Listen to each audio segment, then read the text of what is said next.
Hello guys, and welcome back. The first major tournament of the 2026 draft process has officially ended with Team USA winning the Hlinka Gretzky Cup. And even though we didn't see every top prospect in this tournament, we saw a pretty big majority, and a lot of the players, especially around the top 10 range, getting the first taste of the 2026 season. So today I want to go through my not just top 15, but top 20 prospects after the Hlinka Gretzky Cup. A lot of changes, especially in the 10 to 20 range that I really wanted to get into. So which players impressed me the most, and which players have had their stock rising and falling the most since the Hlinka Gretzky Cup? Well, make sure you guys watch till the end as we go through every top prospect here, and for the scouting reports and more, make sure to hit that subscribe button for a lot more in the future as we talk about every major prospect in 2026. Now, admittedly, I'm never the biggest fan of the Hlinka Gretzky Cup just because it's so early on into the process, and I think when it comes to the actual draft rankings, it never affects things too much for me. But I think this year was a bit of an exception. For one, I think the tournament was really entertaining, much more than prior years. And even though there were a couple of top prospects that weren't there, like Gavin, McKenna, and Ivar Stenberg, there were still a ton of talent, especially on teams like Canada, Sweden, and especially Team USA. A lot of players that might not have gotten the spotlight that I think especially have the spotlight on them now. Now getting into my post-HLINKA first overall pick, and the best player I still think in the 2026 draft in Gavin McKenna. Now it is a shame he was just a little bit too old to be in this tournament. If he was, he obviously would have dominated. And we talked about in the last week the growing momentum in a player like Keaton Verhoeff, but I still think Gavin McKenna brings so much to the game that makes him still, to me, pretty undeniable as the first overall pick right now. There is still, of course, a full season to play, but the skill set, the production, the consistency in his game has just been unparalleled. And as you guys can see, 129 points in 56 games last year, 38 points in 16 playoff games. The momentum that Gavin McKenna has in his draft year is among the best we've really ever seen. But the hockey IQ, the pace of play, the speed in his decision making on top of game-breaking skill, pretty much everything offensively is what you want out of McKenna. Maybe it's a bit of a shame he's not a center, but I think ultimately he'll become one of the best NHL wings in just a few years' time. Now moving on to number 2 and my second best prospect in 2026, to me the biggest competitor for Gavin McKenna over the next season, we go on to Keaton Verhoeff going to the University of North Dakota. Now it was interesting because I made my video comparing the two after the first couple of games in the Hlinka, which I thought were brilliant for Verhoeff. He got 3 points in his first Hlinka game. Afterwards, he was a little bit less noticeable, I would say, and wasn't quite bringing the pop that I was wanting to see. So I think things have kind of cooled off since then. But still, I think Verhoeff is such an exceptional player and is somebody that in a lot of draft years could go first overall. As a 6'4", 212 right shot defenseman, he ticks a lot of boxes for teams with the detailed game he provides, the physicality, on top of the game-breaking goal scoring and aggressiveness offensively, when he, of course, is at his best. He had a great WHL season in his first full year, getting 45 points, 21 goals in 63 games. I think he's going to be an absolute monster in the NCAA this next season. And even though it still is unlikely, I think, for him to actually go first overall, I still think he is Gavin McKenna's biggest challenger. Now on to my third best prospect in the 2026 draft, and I will say in the Verhoeff and McKenna video, I was kind of undercounting this player because I think he could also be in the race for first overall, and that is Ivar Stenberg, somebody that I have been a huge fan of all throughout this process. And even though I would say he's a lot less likely to go first overall just because he's another wing, and I don't think he's going to quite get up to Gavin McKenna's level, Stenberg is still an insane player in terms of what he's been able to accomplish and just how good he is already. The thing is, he is on the much older side when it comes to draft classes, having a September 30th birthday, but he has been somebody that has just been undeniable over these last couple of years, and pretty much every single place he has played, I think, has really been able to maximize results. I mean, in the Hlinka last year, he had 10 points in 5 games. This last year, dominated the junior 20. I thought looked really interesting in the SHL while he was playing, and in the playoffs especially rose to a premium level. He was fantastic at the U18 World Juniors too, and pretty much has been about as good as you could possibly hope for a Swedish prospect at this stage. With Stenberg, though, offensively, there's so many little things that add up to me to create a pretty enticing package. The goal scoring, the anticipation to play. He's always somebody that is constantly moving, though, and always trying to create something bigger. He's just somebody that I think just has so much anticipation, so much bombastic play to him, and honestly is somebody I just enjoy watching so much at the end of the day, and I think is really going to shock people by just how good he is in the SHL this next year. Now on to number 4, we go on to a prospect that I have been having so much fun watching over the last few months. Has quickly risen over my draft rankings, and that is Tynan Lawrence of the Team Canada Hlinka Gretzky Cup team, but also of the Lumberjacks in the USHL. In Lawrence's case, he is somebody that I just absolutely adore for so many reasons. It's the build that I think is so NHL ready, how good he is with his physicality, even if he's not the biggest player in the world. He's also one of the youngest prospects in this draft class with an August 2008 birth date. He's a natural centerman, plays the position beautifully, and you see the growth in his game over the past couple of seasons. The USHL this last season was his first year full-time there, and already was around a point per game, was exceptional in the playoffs as well for the Lumberjacks, and I think just continues to get better and better. He's somebody that I think just really thrives in the bigger pressure of the game, those bigger moments. He always seems to come up in those big opportunities, and I think in Lawrence's case was, even though not the biggest scorer at the Hlinka Gretzky Cup for Canada, I think was easily one of the most interesting and detailed players there throughout.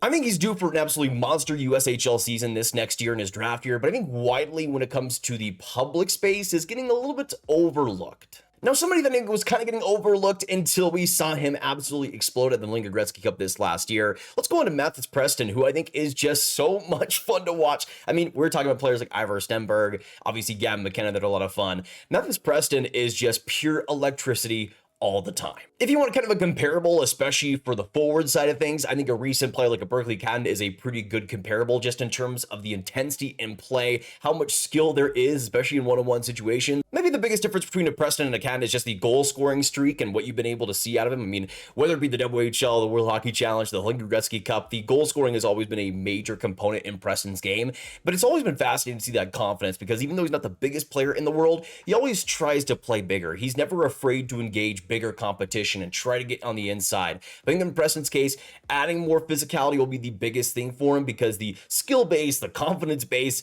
it's about as good as you could hope right now. On to number 6, we go into a player that also has incredible skill to talk about in Viggo Bjorck, who is going to be one of the most fascinating players to watch in this draft process because there's so many big players in this class that I think teams are really going to like. But in terms of just pure skill, there's really few players, maybe only Gavin McKenna, that could beat Viggo Bjorck one-on-one. Even though he's not nearly the biggest player in this draft class, what he's been able to accomplish at his size is still very impressive, especially at the junior 20 level last year, putting up record numbers in terms of the point totals, 74 points in 42 games, just unbelievable type of production. The biggest maybe issue I could see in Bjorck long-term is against those physical builds, how he's able to be a little bit limited maybe long-term. The biggest thing I want to see is him play a good chunk of games in the Allsvenskan and maybe even the SHL this next season, because I really want to see him either sink or swim. That will be the biggest thing with Bjorck, and if he's able to really project to the NHL. Now on to number 7, we go on to a much bigger forward here in Ethan Belchitz, recently of Canada at the Hlinka Gretzky Cup, and I think he really showed well for himself. He's always been a player that I've kind of been up and down on, of course with big size, big physical tools, and I think a really interesting offensive base, but the flashes have always been there. The consistency hasn't quite, and in the OHL, there's been some decent moments in his rookie season, 38 points, 17 goals in 56 games. He's a really interesting player, but I think with the Hlinka Gretzky Cup and how solid he was there offensively, we're starting to see it come together a little bit more now. Everybody's kind of looking for that next great power forward, and I think Belchitz has the potential to be, but I still want to see more refinement, more consistency, because there are times where he can kind of float and kind of go by the wayside, which for a player like him and his archetype, I just don't think is really all too valuable yet. But I think this next OHL season, we'll really see what he's made of. Now on to another much bigger player here. We go on to Ryan Roobroeck of the Niagara Ice Dogs. And if we're going on just pure on-ice play heading into their draft years, few players have been as successful as Roobroeck. I mean, at 6'4", 190 pounds as a centerman especially, this draft is a little bit weaker when it comes to centermen, especially compared to last year. So that I think will automatically boost his value. But he really doesn't need that much because he offensively has put up unbelievable numbers in the OHL so far, especially this last season. 87 points in 64 games is just unbelievable production for a player not even in his draft year, and also looked pretty solid at the U18 World Juniors. To me with Roobroeck, the biggest thing I just want to see more is actually asserting himself, actually being able to pop more offensively, use his speed more on the rush. That's kind of the biggest thing that I think could hold Roobroeck back in the NHL, is that I think he's a little bit slower when it comes to the pace and the actual skill and how he implements it. But still, in terms of the size and how much he's able to will his way through opponents, right now it's pretty obviously working. Now moving on to number 9, we go on to another Ryan coming out of Canada in this class, in Ryan Lynn on the defensive side of things. much smaller than a Ryan Roobroeck. I think in Ryan Lind's case, the biggest thing that I just love about him is how smart he is in all situations, whether that's defending, whether that's along the points, in just every possible spot you can put Ryan Lind in, he's always going to make the right decisions. The biggest thing for me, though, is just some of the issues defensively when it comes to the physical size and how passive he can be at points. That, to me, is kind of the biggest thing holding him back. But great production in his really first season in the WHL, 53 points in 6 games for Vancouver. I think there's a lot of potential to build off here. I just kind of want to see a little bit more offensive pop and really honing in that physical play, because especially defensively, that's going to really make or break coaches' trust in the NHL. Now, speaking of gambles, we finish off the top 10 here with a player that is just an absolute insane one in Xavier Villeneuve. And he is going to be one of the most fascinating players to talk about in this draft class, because there's going to be a lot of comparisons to Lane Hudson, but there's also going to be a lot of talk that the fact that there wasn't any players drafted below 6 feet in last year's draft that were defenders. Villeneuve, though, is absolutely a premier prospect, though, when it comes to the offensive talent, the creativity, and there was nobody really near him in his size in last year's draft class. You can see in the QMJHL already above a point per game last season, 62 points in 61 games, easily one of the most dynamic, energetic, electric defenders in this class, with just how good his vision is, with how much he can create on the points. He's a wizard out there. Of course, has some deficiencies, especially when you look at the size. 150 pounds is insane, but he's something that just brings so much intrigue to me that I just can't help but rank him high. On to number 11, we go on to another defenseman that intrigues me a ton here in Chase Reed, who's one of the best Americans out of this draft class, I would say, and easily one of the most improving. He's somebody that has gone from the U16 level in 2024 to the USHL and the NAL, and then played for the Sioux Greyhounds, was picked up and was over a point per game as not even a draft year defenseman. Got 40 points in 39 games, pretty perfectly was able to fit their system, and if we're just going off of last year in the OHL, he'd be one of the best prospects and best defensemen in this class. And I think he will be. The improvement we've seen over the past year has been unbelievable to watch, but he has a tall frame, uses it well, the confidence for the blue line is exceptional, and he always knows how to use his teammates to maximize results. He's just a super smart, collected, and pretty physical player now. He's been improving that over the last year, and of course, his size is a massive part of things. But I think in terms of projectability, there's few players that play the modern game as well as Reed does in this class. On to number 12, we go into high-profile check forward in Adam Novotny, somebody that I have quite a bit of hopes for this next season as one of the more mature, one of the more balanced players of this class, I would say. This last year played in Czechia in 41 games, got a couple of points and 2 goals in 10 playoff games, which for a player outside their draft year, the fact they're even playing in the Pro League in Czechia is still pretty impressive. But this next year, he's going to be playing full-time for the Peets in the OHL, and I think he could have an absolutely monster year with how good of a perimeter playmaker he can be, with how good his vision is, and of course, the strength that he has on his build. I think he could kind of be a men in a boys league there and really perform well. But of course, it's up to him how he does, but I think he's going to have a fantastic season in the OHL. On to number 13, we're going to go on to another defenseman here and move on to Daxon Rudolph, somebody that I wasn't entirely impressed with at the Hlinka Gretzky Cup, but I think Canada's defense in general was just kind of strange in a lot of points. But I think Rudolph still brings a ton of potential with the offensive game he provides, and that's kind of the biggest thing for me, is that even though his defensive game has been decent at points, I think of how confident he is from the blue line, of how much of a rush player he can be in transition, he just kind of provides a lot of value offensively to me, and whether it be in the regular season for Prince Albert or the playoffs where he got 12 points in 11 games there, I think in Rudolph's case, when he's confident, when he actually gets the opportunity to kind of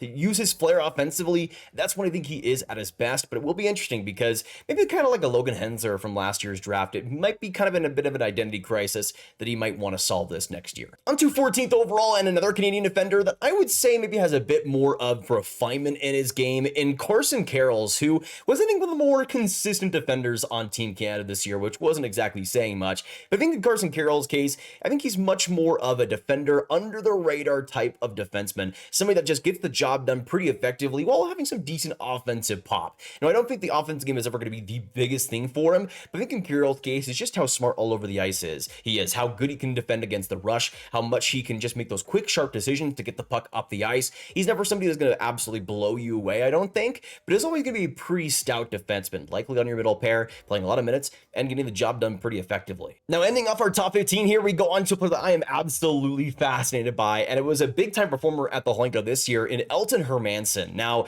Marcus Nordmark, who was also brilliant at the Hlinka, just barely missed my top 20, but I think Hermansen is maybe a little bit more projectable in the game he plays, at least as of right now. But he's somebody that has a pretty solid frame at 6'1", 181 pounds, and I've really enjoyed watching him over the last year and the improvement in the game that he has had, especially in the goal scoring. That to me is kind of the biggest thing that I'm really interested to see how it develops going forward, because I think the biggest thing that Elton is really good at is finding space around the net, finding that little inch just to get that shot off, and it's a really good shot too, that's fast and efficient. He never really wastes too much time in his game, and that to me I think is just extremely projectable to the NHL, because as goal scorers you're not going to get much time to create, but Hermansen rarely makes many mistakes when he does have the puck on his stick. On to number 16, a player that I'm desperately hoping is going to be able to work himself out in the NHL someday, and that is Swiss forward Lars Steiner, somebody that has just been a big-time performer, especially in the QMJHL. You see just over 8 points per game, 60 points in 57 games there. To me, Steiner has always kind of been a favorite of mine, just for how smart and creative and quick and crafty he is as a forward. Still pretty slight, but I do think he brings a very confident physical game, even if sometimes it might not work every single time. But I think the biggest thing that maybe will hold him back is that height, because he does want to be more of a physical player than maybe he has the capacity to be. But I still think Steiner brings so much fun to the game, and I'm really interested to see how he does in the QMJHL this next year, because I do think even though he's had some really great performances and stretches during the season, hasn't gotten a ton of attention, which I think is a shame. Now on to number 17, we go on to another Canadian that was on the Hlinka Gretzky Cup team this last year in Adam Valentini, who is going to be a crazy one. He has always been one of the most electric, one of the most interesting players to watch as the University of Michigan commit. He was playing in the USHL last year, looked really solid for a Chicago team that really was not, but he's going to be playing in the Kitchener Rangers system this next season, and I think that is the perfect place for him to be. I think in Valentini's case, the biggest thing that kind of holds me back with him is how projectable his game actually is, but there is so much pace there, so much electricity in one-on-one situations, that he's just a player I'm really fascinated to see the progression in, because if he gets a little bit stronger, gets a little bit more consistent, he could really become a player here, and a really good one. On to number 18 in the rankings, we go on to Olivers Murnieks, who, just like a Lars Steiner, has been one of my favorites in this class for a while, but as a Latvian centerman, he's something that I think is going to be one of the more projectable players in this class. I think just really translates well as a 3C in the future in your system. As 6'1", 184-pound centerman, he's already so developed defensively, and in his physical game, he's already so aggressive but smart when his pinches happen, and making sure that he's never really making that many mistakes. That to me is what Murnieks is going to be best at. You see in the USHL, not the most insane production or anything, 35 points, 52 games, but I just think how smart he is all over the ice, how much of a specialty type of player he could be. I just see him becoming maybe a Swiss Army knife for a team in the future that could just play so many different roles, and of course all over your special teams.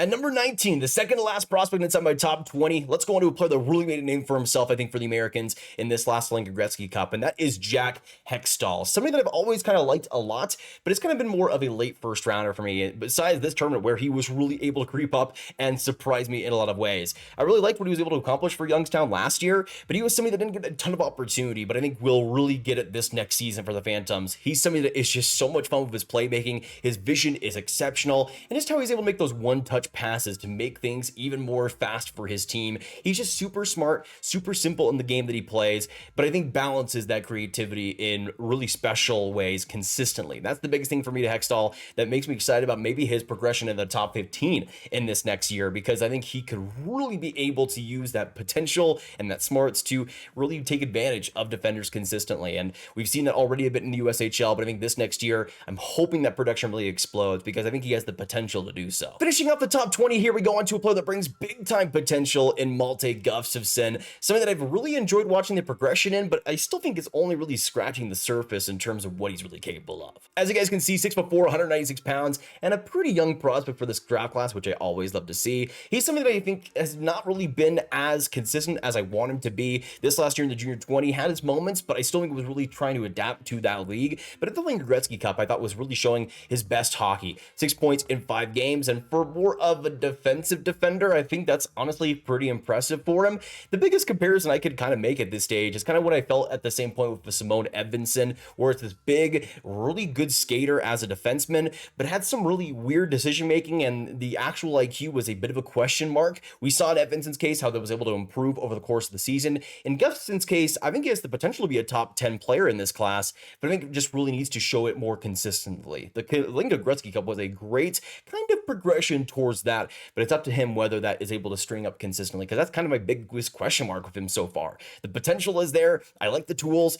It's just about putting it together right now. But those are my updated 2026 draft rankings after the Hlinka Gretzky Cup, and thank you guys so much for tuning in. If you enjoyed the prospect talk, make sure you hit that like button, hit that subscribe button, of course, and hit the notification bell. And I want to hear from you guys down below. What do you guys agree with? What do you guys disagree with and hate me for in the comments? Let me know all your thoughts and just what you thought about the Hlinka Gretzky Cup in general. I was pretty surprised to see my Team USA win, but I will take it every single day of the week, baby. Love to see that. But thank you guys so much for tuning in. If you guys want to watch some more, of course, you can click on this card for all my 2026 draft content right in one playlist. And I will see you guys in the next one. Have a fantastic summer day, and I will see you soon. Goodbye.